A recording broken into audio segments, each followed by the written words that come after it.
Bagian firman Tuhan untuk pembacaan dalam keluarga Kristen. Saudara-saudara, kalau kita mengikuti konteks bacaan ini, maka di situ menceritakan suka duka perjalanan kehidupan umat Israel dan bagaimana kesetiaan Tuhan yang tidak pernah berkesudahan. Bahkan diingatkan supaya Israel tetap melihat kesusahan-kesusahan yang mereka hadapi itu berada dalam otoritas Allah dan kasih sayang Allah tetap ada bagi mereka. Bapak Ibu, saudara-saudara yang terkasih, firman Tuhan yang hendak kita dengar sebagai bagian khotbah pada pagi hari ini dari Kisah Para Rasul pasal 2 ayat 14 sampai dengan ayatnya yang ke-40. Kisah Para Rasul 2 ayat 14 sampai dengan ayatnya yang ke-40. Demikian firman Tuhan. Khotbah Petrus. Maka bangkitlah Petrus berdiri dengan ke-11 rasul itu dan dengan suara nyaring dia berkata kepada mereka, "Hai kamu orang Yahudi dan kamu semua yang tinggal di Yerusalem, ketahuilah dan camkanlah perkataanku ini. Orang-orang ini tidak mabuk seperti yang kamu sangka, karena hari baru pukul 9. Tetapi itulah yang difirmankan Allah dengan perantaraan Nabi Yoel. Akan terjadi pada hari-hari terakhir, demikianlah firman Allah, bahwa aku akan mencurahkan rohku ke atas semua manusia. Maka anak-anakmu laki-laki dan anak dan perempuan akan bernubuat, dan teruna-terunamu akan mendapat penglihatan-penglihatan, dan orang-orangmu yang tua akan mendapat mimpi. Juga ke atas hamba-hambaku laki-laki dan perempuan akan kucurahkan rohku pada hari-hari itu. Dan mereka akan bernubuat, dan aku akan mengadakan mujizat-mujizat di atas langit dan tanda-tanda di bawah, di bumi, darah dan api dan gumpalan-gumpalan asap. Matahari akan berubah menjadi gelap gulita, dan bulan menjadi darah sebelum datangnya hari Tuhan, hari yang besar dan mulia itu. Dan barang siapa yang berseru kepada nama Tuhan akan diselamatkan. Hai orang-orang Israel, dengarlah perkataan ini. Yang aku maksudkan ialah Yesus dari Nazaret, seorang yang telah ditentukan Allah, yang didapatkan kepadamu dengan kekuatan-kekuatan dan mujizat-mujizat dan tanda-tanda yang dilakukan oleh Allah dengan perantaraan Dia di tengah-tengah kamu. Seperti yang kamu tahu, Dia yang diserahkan Allah menurut maksud dan rencananya telah kamu salibkan dan kamu bunuh dan oleh kanan bangsa-bangsa durhaka. Tetapi Allah membangkitkan Dia dengan melepaskan Dia dari sengsara maut, karena tidak mungkin Ia tetap berada di dalam kuasa maut itu. Sebab Daud berkata tentang Dia, "Aku senantiasa memandang kepada Tuhan karena Ia berdiri di sebelah kananku. Aku tidak goyah, sebab itu hatiku bersuka cita dan jiwaku bersorak-sorai. Bahkan tubuhku akan diam dengan tentram, sebab Engkau tidak menyerahkan aku kepada dunia orang mati dan tidak membiarkan orang kudusmu melihat kebinasaan. Engkau memberitahukan kepadaku jalan kehidupan. Engkau akan melimpahi aku dengan sukacita di hadapanmu." Saudara-saudara, aku boleh berkata-kata dengan terus terang kepadamu tentang Daud, bapa bangsa itu. Ia telah mati dan dikubur, dan kuburannya masih ada pada kita sampai hari ini. Tetapi ia adalah seorang nabi, dan ia tahu bahwa Allah telah berjanji kepadanya dengan mengangkat sumpah bahwa ia akan mendudukkan seorang dari keturunan Daud sendiri di atas tahtanya. Karena itu ia telah melihat ke depan dan telah berbicara tentang kebangkitan Mesias, ketika ia mengatakan bahwa dia tidak ditinggalkan di dalam dunia orang mati, dan bahwa dagingnya tidak mengalami kebinasaan. Yesus inilah yang dibangkitkan Allah, dan tentang hal itu kami semua adalah saksi.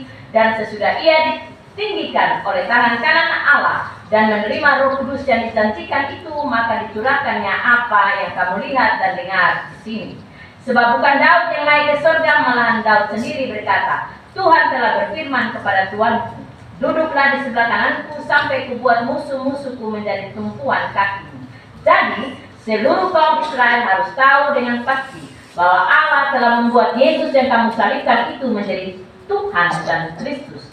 Ketika mereka mendengar hal itu, hati mereka sangat terharu. Lalu mereka bertanya kepada Petrus dan rasul yang lain, "Apakah yang harus kami perbuat, saudara-saudara?" Jawab Petrus kepada mereka, bertobatlah dan hendaklah kamu masing-masing memberi dirimu dibaptis dalam nama Yesus Kristus untuk pengampunan dosamu. Maka kamu akan menerima karunia Roh Kudus. Sebab bagi kamulah janji itu dan bagi anak-anakmu dan bagi orang yang masih jauh, yaitu sebanyak yang akan dipanggil oleh Tuhan Allah kita. Dan dengan banyak perkataan lain lagi ia memberi suatu kesaksian yang sungguh-sungguh, dan ia mengecam dan menasihati mereka, katanya, berilah dirimu diselamatkan dari angkatan yang jahat ini. Demikian firman Tuhan. Kebahagiaan dan sukacita senantiasa memenuhi kehidupan setiap orang yang rindu mau mendengar dan melakukan firman-Nya. Amin. Bapak, Mama, saudara-saudara terkasih dalam Kristus, masihkah kita mempercayai akan janji-janji Tuhan dalam perjalanan kehidupan iman kita di tengah situasi dunia yang semakin hari semakin sulit? Kita mendengar berita bahwa guru-guru honorer akan dihapuskan, dan kita membayangkan berapa lembaga pemerintah yang dipenuhi dengan guru-guru honorer. Ketika keputusan ini diberlakukan, berarti semakin tinggi pengangguran. Dan bukan tidak mungkin, dari sisi ekonomi semakin hari semakin sulit. Hanya tanda kutip sedang diperjuangkan terkait dengan mereka yang adalah tenaga honorer. Apakah keputusan ini tetap diberlakukan atau masih dipertimbangkan? Namun dari konteks peristiwa ini mengarahkan kita sekalian untuk melihat bahwa pengaruh perang Rusia-Ukraina, terjadi inflasi dan juga resesi ekonomi global saat ini. Bahkan ketika orang-orang mengarahkan kepada hal yang bersifat material saja, bukan tidak mungkin orang menjadi stres, orang menjadi depresi. Bahkan kemarin dalam pertemuan reses, saudara-saudara diperjelas terkait dengan perjuangan untuk kelulusan P3K, dengan mulai adanya pemotongan yang mungkin fokusnya kepada gaji pokok dan yang lain-lain masih dipertimbangkan, mengingat ekonomi Indonesia saat ini tidak baik-baik saja. Pertanyaan bagi kita adalah, sejauh mana kita memahami tentang Tuhan yang kita percayai dalam Yesus Kristus, yang kita rayakan kebangkitan? Apakah dia masih ada di tengah-tengah kesulitan, di tengah-tengah pergumulan kita saat ini, secara global maupun juga mungkin kita secara pribadi demi pribadi memiliki pergumulan demi pergumulan. Namun Bapak Ibu, saudara-saudara,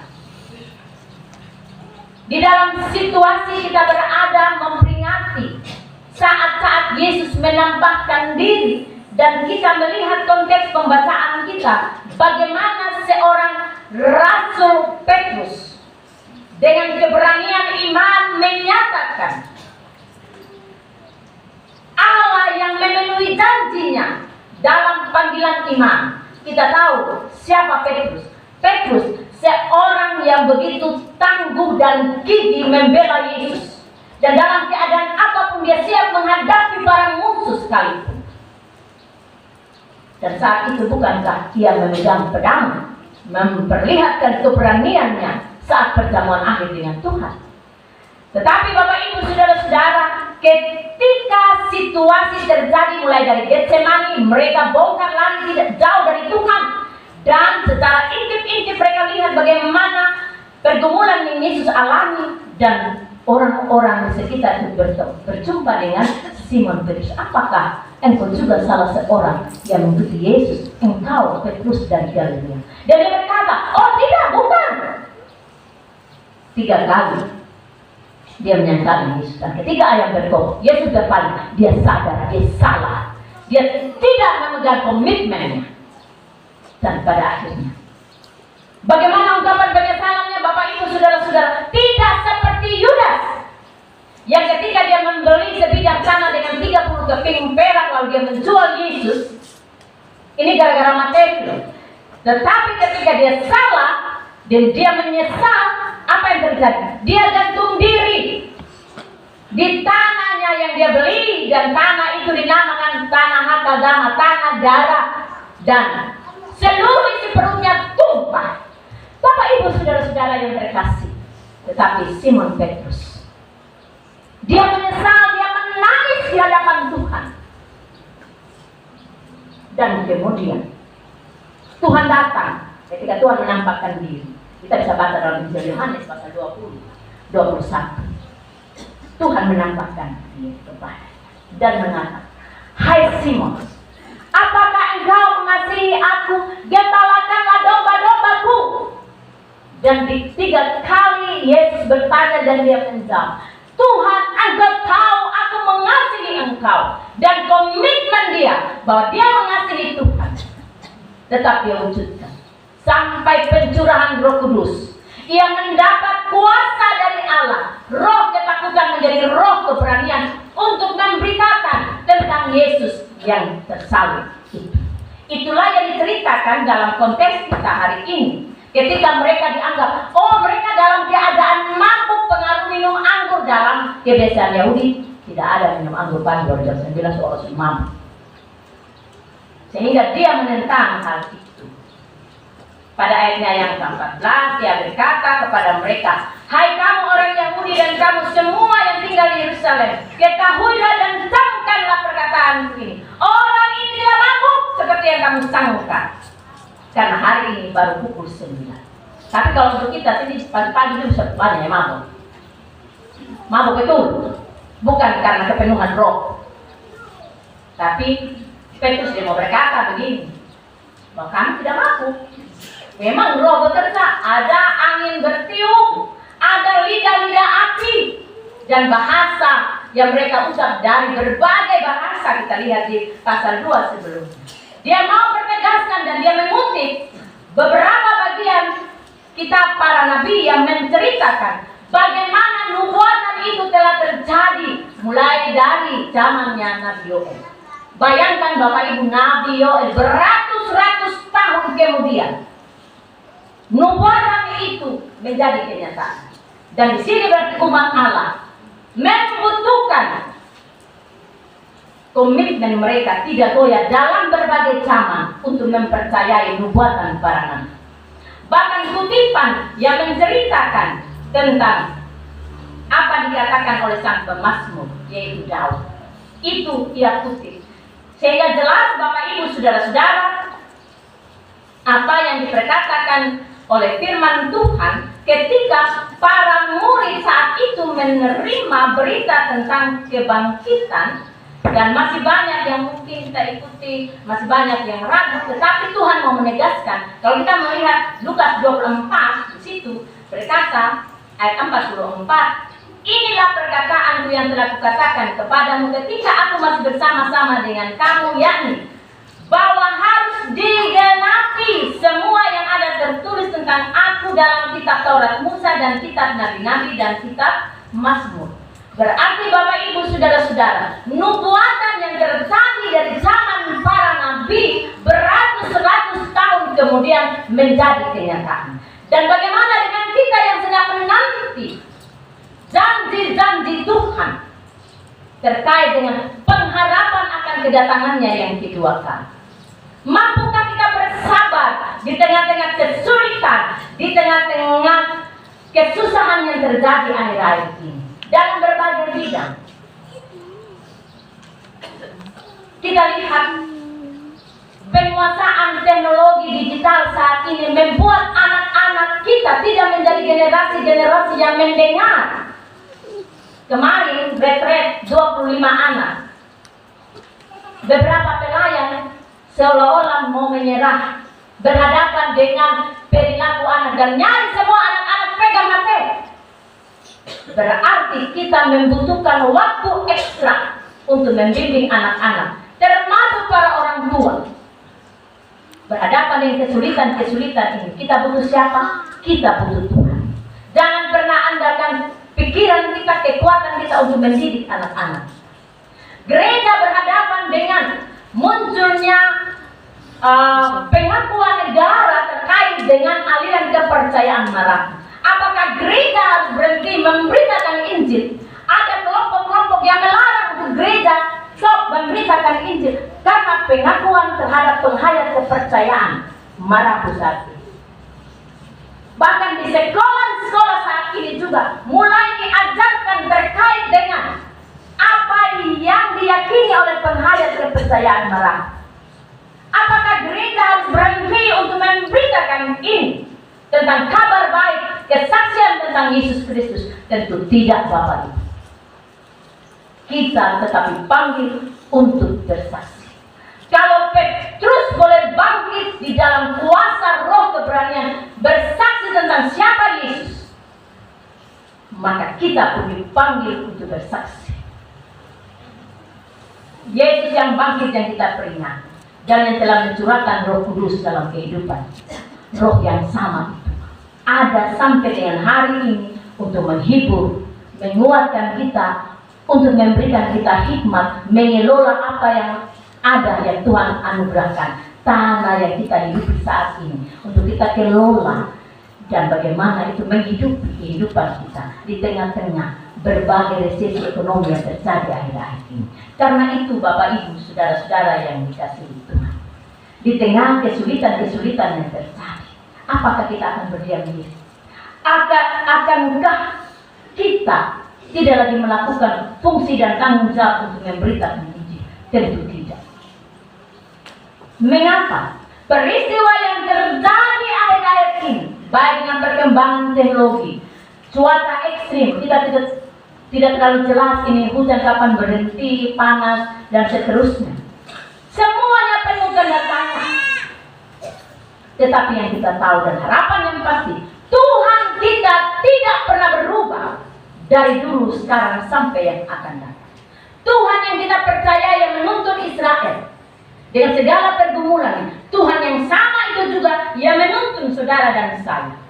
Karena itu, jangan pernah kita mundur dalam iman dan doa kita kepada Tuhan. Satu hal yang harus kita kerjakan dalam masa-masa ini adalah merefleksikan diri kita, sebagaimana kata Petrus kepada orang-orang di Yerusalem. Dia katakan pada ayatnya 4-40. Dan dengan banyak perkataan lain lagi ia memberi suatu kesaksian yang sungguh-sungguh, dan ia mengecam dan menasihati mereka. Berilah dirimu diselamatkan dari angkatan yang jahat. Orang-orang yang mengatakan mereka malu dan sebagainya bisa saja menghentikan mereka untuk tidak memberitakan Injil. Tetapi Petrus mau berkata bahwa sesungguhnya mereka harus bertobat. Pada ayatnya yang ke-36, dari seluruh kaum Israel harus tahu dengan pasti bahwa Allah telah membuat Yesus yang kamu salibkan itu menjadi Tuhan dan Kristus. Ketika mereka mendengar hal itu, hati mereka sangat terharu. Lalu mereka bertanya kepada Petrus dan rasul-rasul yang lain, apakah yang harus kami perbuat, saudara-saudara? Jawab Petrus kepada mereka, bertobatlah dan hendaklah kamu masing-masing memberi dirimu dibaptis dalam nama Yesus Kristus untuk pengampunan dosa, maka kamu akan menerima karunia Roh Kudus. Bapak Ibu, kalau di zaman yang semakin sulit saat ini, pertanyaannya, sejauh manakah kita hidup dalam iman dan harap juga doa kita dan kasih kita kepada Tuhan? Apakah kita menjadi orang yang bimbang? Apakah kita menjadi orang yang ragu, sekedar menjadi Kristen, bermain-main saat ini? Pesan dari Petrus menjadi pesan juga bagi saudara dan saya. Bertobat dan hendaklah kehidupan kita. Kalau di sini dikatakan hendaklah kamu berdirimu dibaptis, maka saya mau katakan kita orang-orang yang sudah dibaptis, tapi dalam baptisan itu memiliki makna. Menerima Yesus sebagai Tuhan dan Juru Selamat, mengalami kelahiran baru dan menjadi anggota persekutuan keluarga kerajaan. Dan bagi kita saat ini dibaptis, dan saya mau katakan bahwa kita harus terus memperbaiki memperbaharui diri kita dari hari ke hari. Sehingga Bapak Ibu Saudara-saudara, biar Roh Kudus yang menuntun kita dalam iman dan percaya untuk tidak bimbang, untuk tidak ragu menjalani hari-hari hidup ini. Karena sesungguhnya selamatkanlah diri kita dari cengkraman dunia, dari rongrongan dunia yang semakin menggait generasi-generasi gereja, remaja-remaja gereja menjadi candu game online, menjadi candu seks online, dan lain sebagainya. Karena itu, mari kita berjuang bersama-sama untuk menjadi saksi Kristus di tengah-tengah kemelut dunia ini. Karena Allah yang kita sembah adalah Allah yang setia dan adil, yang tidak akan pernah meninggalkan kita, karena Roh Kudus telah hadir dan menuntun kita. Perubahan yang terjadi hari ini, baptisan dilaksanakan. Saya tahu berapa lama kita melakukan penginjilan bagi keluarga Bapak Hina. Oh, berapa lama? Tetapi semua kita lakukan dengan sabar, dengan kesetiaan. Tapi waktu Tuhan hari ini terwujud. Dan itulah kita semua mempermuliakan Allah.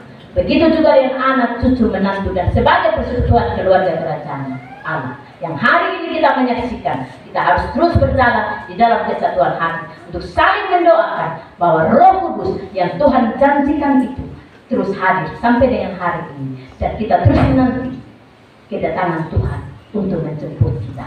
Tuhan memberkati kita. Amin.